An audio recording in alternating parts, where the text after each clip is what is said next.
गई, लेकिन उसको भी बार अध्यक्ष जो है हमारे, उनके संज्ञान में लाया गया है और उन्होंने हमें ये बताई है कि इस प्रकार की चीज़ रिपीट नहीं हो।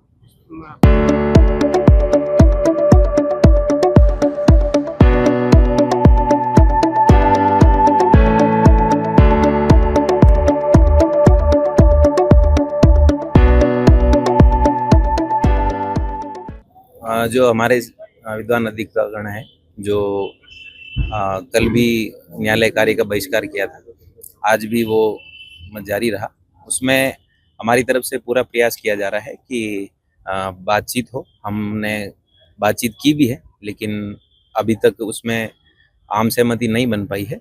हमने उनकी जो बात है, वो मांग है, उस पर विचार किया है। उस प्रकरण की जो जांच है वो उच्च स्तरीय SIT द्वारा करने के आदेश भी हो गए हैं और जो सिटी का लॉ एंड ऑर्डर है, उसमें कल और आज जैसे पुतला दहन किया गया, तो उसमें ये लोकतांत्रिक तरीके से, शांतिपूर्ण तरीके से अपनी मांग रख सकते हैं। उसमें कुछ भी अनुचित नहीं है। हमारी तरफ से ये है कि जो शहर में है वो शांति व्यवस्था बनी रहे और किसी प्रकार से कोई भी कार्य जो है वो शहर की शांति व्यवस्था भंग करने में उसकी भूमिका नहीं हो, ऐसा किसी प्रकार का कार्य नहीं हो। क्या डिमांड है जो बात नहीं बन पा रही? उसमें वार्ता लगातार जारी है।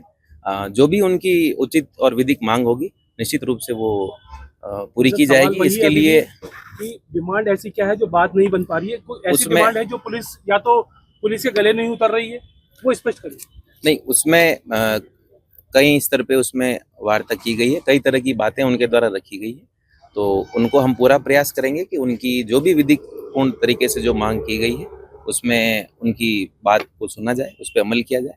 साथ ही साथ हम ये भी सुनिश्चित करेंगे कि शहर में भी शांति व्यवस्था बनाई रखी जाए। और साथ ही जैसे कि आज पुतला दहन का जो कार्यक्रम था, उसमें जो ट्रैफिक डाइवर्ट किया गया था वो इसीलिए था कि किसी प्रकार की सिविलियन को किसी प्रकार की असुविधा नहीं हो, तो ट्रैफिक डाइवर्ट हो जाए और ना ही कोई अनटूवर्ड इंसिडेंट हो, जैसे कि कल या पहले भी एक दो बार अनटूवर्ड इंसिडेंट हो गए हैं, तो उन इंसिडेंट की रिपीटेशन नहीं हो, इसलिए ही ट्रैफिक का डाइवर्जन किया गया था, जो कि हर बार किया जाता रहा है। भिकाराम जी ने जो जांच की है, वो उनकी जो भी कार्रवाई रही है वो गलत रही है, तो उसकी जांच हो जाएगी और अगर सही है, वो अपने विधिपूर्ण कृत्य को करते हुए अगर उस जांच में सही आते हैं, तो हम उसके लिए भी तैयार हैं।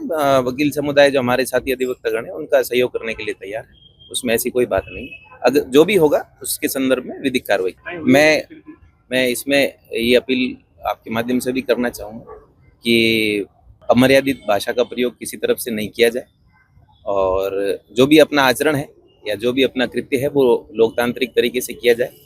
हाँ, एक दो बार ऐसी जरूर बात हुई है उसमें, लेकिन समस्त अधिवक्ता गण द्वारा ये बात नहीं की गई। एक दो ही कोई हैं जिनके द्वारा इस प्रकार की अमर्यादित टिप्पणी की गई, लेकिन उसको भी बार अध्यक्ष जो है हमारे, उनके संज्ञान में लाया गया है और उन्होंने हमें ये बताई है कि इस प्रकार की चीज़ रिपीट नहीं हो। नहीं, लोकतांत्रिक तरीके से वो अपनी जब तक बात रख रहे हैं तब तक कोई विषय नहीं है। अगर किसी प्रकार से लोकतांत्रिक तरीकों को छोड़ के किसी प्रकार की कोई अवैध गतिविधि की जाती है या किसी प्रकार का ऐसा कार्य किया जाता है जिससे कि लोक शांति में या शहर के जो लोगों हैं उनके अव्यवस्था हो, तो उसमें जो भी विधिक कार्रवाई होगी की जाए। बैरिकेड की जो घटना है उसको जांच करवा रहे हैं कि उसमें किस प्रकार जो बैरिकेड है वो नाले में फेंका गया। बैरिकेड केवल ट्रैफिक का जो मूवमेंट है उसको साइडवेज करने के लिए, ताकि लोगों में असुविधा नहीं हो और किसी प्रकार का सिविलियन के साथ कोई क्लैश नहीं हो, इसके लिए किया जाता रहा। कई बार किया जा गया है, कोई नया इसमें बात नहीं है। कल उनके द्वारा प्रेस नोट जरूर ऐसा जारी किया गया था कि न्यायालय परिसर में जो पुलिस द्वारा जो भी मुलजिम पेश करना, रिमांड या इस प्रकार की चीज़ें हैं, उस पर उनके द्वारा प्रेस नोट जारी किया गया। लेकिन आज पुलिस द्वारा जैसे भी संभव हो सके जो न्यायिक कार्य, उसमें निश्चित रूप से इसमें बाधा तो बन रही है, लेकिन फिर भी कोशिश कर रहे हैं हम कि न्यायिक कार्य जो है वो पुलिस जो कर रही है, जिसमें JCPC वाला जो कार्य है वो किया जाए, उसको संभव बनाया जा सके।